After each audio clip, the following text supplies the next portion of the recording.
Hi, I'm Jody Daly. I'm Tim Simmons, and this is PLMA Live. This is a very special yet sad edition of PLMA Live. We are paying tribute to Brian Sharoff, who for nearly 4 decades was the president of the Private Label Manufacturers Association. Brian passed away last month after a brief illness. He was 77 years old. Brian was named president of PLMA in 1981, shortly after the association was founded. And during his tenure, the association's membership grew tremendously from 200 manufacturers, suppliers, and brokers in the U.S. to more than 4,400 companies worldwide. Yes, Jody, the growth of PLMA has really been remarkable. Soon after he became president, Brian looked at the association's books and discovered that PLMA was almost bankrupt. The modern concept of private label was just emerging then, and the fate of the trade association was uncertain at best. The first PLMA trade shows were very modest affairs, but Brian had a clear vision of what private label and PLMA could become, and he dedicated all his considerable energy and intelligence bringing this vision into reality.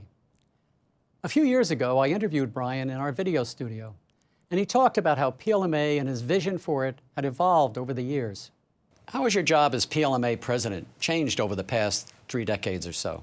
Well, it's changed dramatically. I mean, first of all, in the early stages, the main function of being president of PLMA was to find a way to stay solvent, to find a way to have enough money coming in from trade shows or other events so you could pay salaries and you could hire staff or do whatever it is you needed to do. As the industry became more sophisticated, then the main purpose of the president of PLMA was to relate to the press, relate to the media, to be able to get a message across to the people who are decision makers, opinion molders, as we say, that store brands was a very important part of the market, that national brands were no longer dominating the market. So it was that function. I would say over the last 3 to 5 years, those other functions have been done and successfully carried out, not only by myself, but by many people on the staff and in other organizations. And now one needs to be able to look way beyond the traditional trade show, the traditional boundaries of countries, the traditional PR message, and find new ways to communicate directly to consumers. So I would say that in the future, what PLMA and as president will be my main concern is how to get the store brand message into the mindset of consumers. A very, very different role than anything contemplated in 1980. Brian found his new way to get the store brand's message into the mindset of consumers and the industry with streaming video programs. First came PLMA Live, offering industry information and analysis. This was followed by Store Brands USA, providing original programming for shoppers across the country. Welcome to Store Brands USA. Want to keep up with what's happening in your supermarket, drugstore, or mass merchandiser? Store Brands USA gives you news, recipes, health tips, and home and lifestyle ideas. Store Brands USA is ready whenever you are. Just select the recipe, health tip, or home and lifestyle idea you want and click to view. Enjoy! Well, Tim, Brian certainly was a visionary, but everyone at PLMA knew that he also had a tremendous sense of humor to go with it. You can see this in one of the video messages he sent out to promote an upcoming conference. Howdy, partner. Now, you're probably wondering what I'm doing here at Cactus Pete's Saloon. Well, the answer is I'm preparing things for our next annual meeting and leadership conference, which is going to be at the Hyatt Gainey Ranch in Scottsdale. I hope that you're all going to come down to our event. We've got Mike DeCoria from Wegmans back east and Christopher Hooks from Topco. But there's only so much room in the teepee, so I suggest that you make your plans now at the Hyatt Gainey Ranch, just down the road a piece. Boy, that sarsaparilla packs quite a wallop. Jody, Brian was a city kid growing up in Brooklyn, so it was really a surprise to see him with his cowboy hat. Brian was always thinking about the future and new ways that PLMA could serve the industry. PLMA Chairman Lisa Manzaline tells us about working with Brian and how the association will keep his vision alive.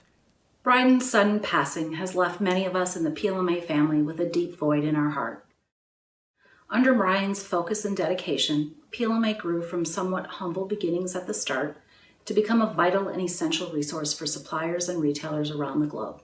Simply put, Brian was the face of PLMA for close to 40 years.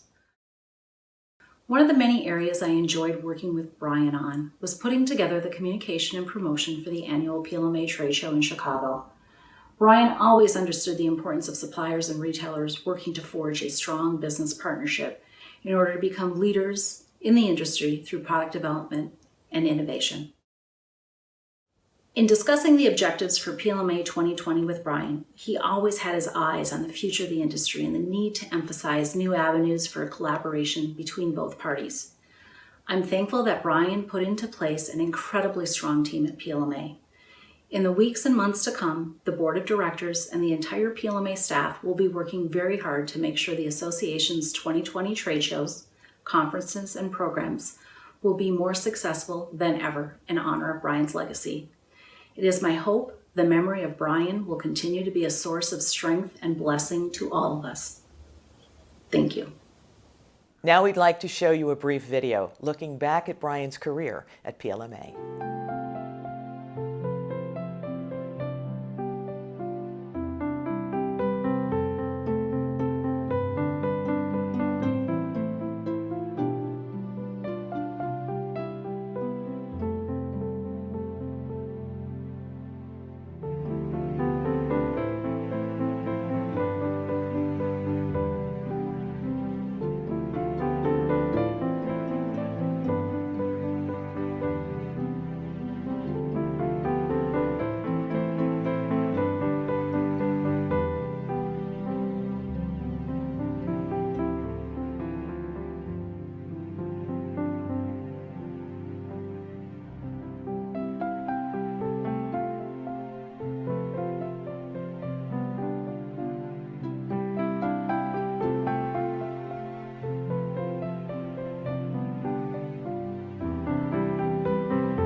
Jody, all of us at PLMA have many memories of Brian.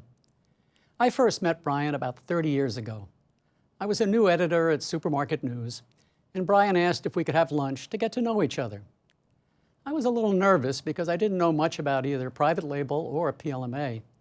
I really didn't want to show my ignorance. Well, we had a 2-hour luncheon where we laughed a lot, discussed politics, the future of the New York Mets, and old Hollywood movies. I don't think we talked much about private label or PLMA. After lunch, I remember walking back to my office and saying to myself, I don't think I've ever met anyone else quite like Brian. 30 years later, I'm still saying the same thing. I'm sure we're going to be telling stories about Brian Sharoff for many years to come. And as a matter of fact, in the decade that I've been doing the news desk with him, there's never been a dull moment.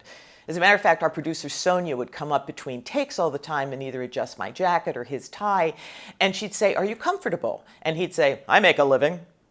Got me every time. Thank you, Brian, for everything.